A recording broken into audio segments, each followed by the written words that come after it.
साम्राज्य क्रिएशन अमृत संस्कार खजिनामध्ये आपणा सर्वांचं स्वागत आहे. आणि आज अंगारिका चतुर्थी म्हणजे गणपतीचा दिवस. या गणपतीच्या चतुर्थी केल्याचं काय पुण्य, अंगारकी चतुर्थीचं महात्म्य आपण ऐकणार आहोत. तेव्हा लगेचच मी व्हिडिओला सुरुवात करते, म्हणजे खूप मोठा व्हिडिओ कंटाळवाणा होणार नाही आणि लगेचच तुम्हाला लक्षात येईल.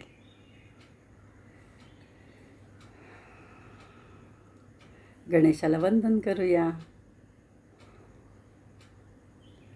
मूषकवाहन मोदकहस्त चामरकर्ण विलंबित सूत्र वामन रूप महेश्वरपुत्र विघ्नविनायक पादनमस्तु विघ्नविनायक पादनमस्तु.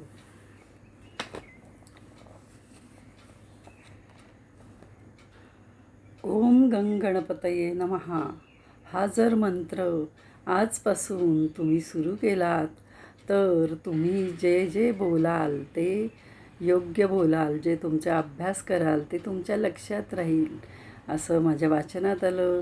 आणि म्हणून मी तुम्हाला सांगते की आज चतुर्थी आहे आणि सुट्ट्या पण आहेत. तेव्हा तुम्ही संध्याकाळी दिवे लागणीला किंवा आंघोळ केल्यावर ओम गणपतये नमः 11 वेळा तरी म्हणावं. अंगारकीची कथा आपण ऐकूया. देवेंद्रांकडून गणेश व्रत महिमा ऐकत असताना काहीसे आठवल्यासारखे झाले. राजा शूरसेनाने प्रश्न केला, हे देवेंद्रा, मी असे ऐकले आहे की संकष्टी प्रमाणेच श्री गणेशाचे आणखी अंगारकी चतुर्थी व्रत आहे. आपण कृपा करून मला व्रताचा महिमा सांगाल का? तेव्हा शूरसेन राजाच्या मनातली ती ज्ञान जिज्ञासा लक्षात घेऊन देवादिदेव इंद्र म्हणाले, राजन, आज माझ्या निमित्ताने हे गणेश व्रत महिमा निवेदनाची सेवा माझ्या हातून घडत आहे. याचा मला मनापासून आनंद होत आहे. हे राज, प्रत्येक महिन्यात संकष्टी चतुर्थी ही येतेच, पण यावेळी ही तिथी एखाद्या मंगळवारी येते. ज्यावेळी ही तिथी मंगळवारी येते तेव्हा त्या चतुर्थीस अंगारकी चतुर्थी असे म्हणतात. मात्र कालगणनेच्या खेळामध्ये ही चतुर्थी फार कमी वेळा येते. ती चतुर्थी साधून जे गणेश भक्त अंगारकी चतुर्थी व्रत करतात त्यांना गजाननाच्या कृपेने पुण्य लाभते. त्यांच्या मनोकामना पूर्ण होतात. गणेशाचा कृपाशीर्वाद त्यांना लाभतो. हे राजा, हे अंगारकी चतुर्थीची कथा अत्यंत सुंदर आणि श्रवणीय आहे. ती कथा तू आता श्रवण कर, म्हणजे ऐक. क्षिप्रा नदीच्या काठावर अवंती नावाची एक नगरी होती. त्या नदीच्या काठावर जे अनेक ऋषीमुनींचे आश्रम होते त्यातच एक आश्रम होता भारद्वाज नावाच्या ऋषींचा.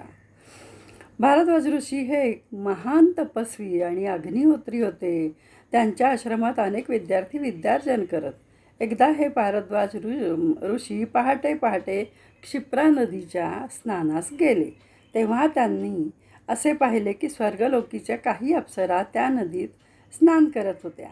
त्या सर्वांग सुंदर अप्सराचे न पाहून भारद्वाज ऋषींच्या मनात कामविचार आला. त्यांना तो संयमाने आवरणे शक्य झाले नाही. परिणामी त्याचे तेज खाली पडले.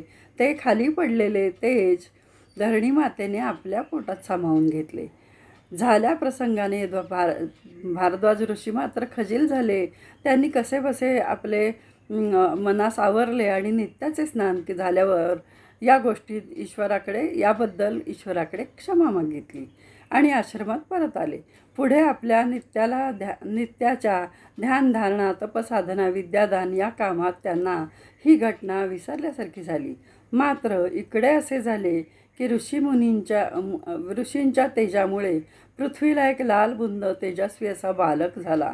तिने त्याचे नाव भौम असे ठेवले. भौम म्हणजे मंगळ. लालसर रंगाचा तेजस्वी. एकदा या बालकाने आपल्या मातेस आपल्याला तांबूस लालसर रंग का प्राप्त झाला, आपण नेमके कोण आहोत, धरणी मातेकडून त्यांनी जाणून घेण्याचा प्रयत्न केला. तेव्हा धरणी मातेने मंगळास त्याच्या जन्माचे रहस्य सांगितले. आता पिता म्हणजे साक्षात थोर तपस्वी भारद्वाज ऋषी आहेत हे मंगळास ऐकून मोठा आनंद झाला. त्याच्या मनात पित्याची भेट घेण्याची प्रबळ इच्छा निर्माण झाली. तेव्हा धरणीमाता एका मातेचे रूप घेऊन त्या मंगळास त्या भारद्वाज ऋषींच्या आश्रमात घेऊन गेली. ऋषींना जेव्हा त्या भेटीत आलेल्या बालकास आणि आपल्या पितापुत्राचा संबंध असल्याचे कळले तेव्हा प्रथम भारद्वाज ऋषींना मोठे आश्चर्य वाटले. पण जेव्हा धरणीमातेने त्या क्षिप्रा नदीच्या काठी घडलेल्या प्रसंगाची आठवण भारद्वाज ऋषींना करून दिली तेव्हा भारद्वाजांनी त्या मंगळाचा पुत्र म्हणून स्वीकार केला. त्यांनी धरणीमातेच्या विनंतीनुसार त्यास आश्रमात ठेवून घेतले. उचित वेळ त्याची तेव्हा मुंज करून त्यास वेदविद्या, नाना कला इत्यादी शिकवल्या. तसेच पित्याने पुत्रास आत्मकल्याणासाठी श्री गणेशाचा एक सिद्ध मंत्र देऊन त्यास गणेश उपासना करण्याची आज्ञा केली. त्या पितृआज्ञेचा आदर करत मंगळ हा नर्मदा नदीच्या काठावर गेला. तिथे एक उत्तम स्थान पाहून त्याने जवळजवळ 1000 वर्ष श्री गणेशाची आराधना केली. जप तप श्री गणेश प्रसन्न होऊन आपल्या या भक्तास दर्शन दिले. ते म्हणाले, बाळ मंगळा, मी तुझ्या भक्तीने प्रसन्न झालो आहे. हवा तो वर मागून घे.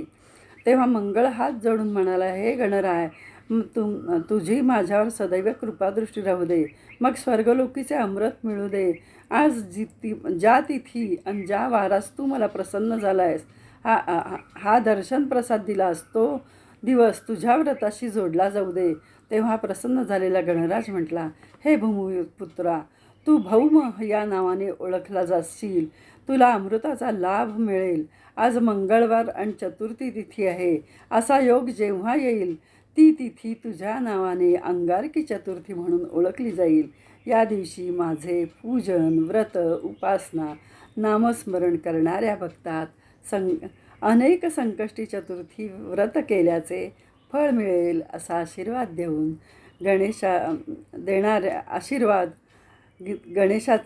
देणाऱ्या गणेशाचे त्या भारद्वाज ऋषींच्या पुत्राचे एक भव्य मंदिर बांधले गेले. त्यास दशभुज गणेशाची प्रतिष्ठापना केली. त्या गणेशाने मंगळाने मंगलमूर्ती हे नाव त्यास ठेवले. अशा प्रकारे ही अंगारकी चतुर्थीची कथा तुम्हा सर्वांना कशी वाटली ते तुम्ही मला कळवालच. श्रीराम समर्थ. ओम गणपतये नमः.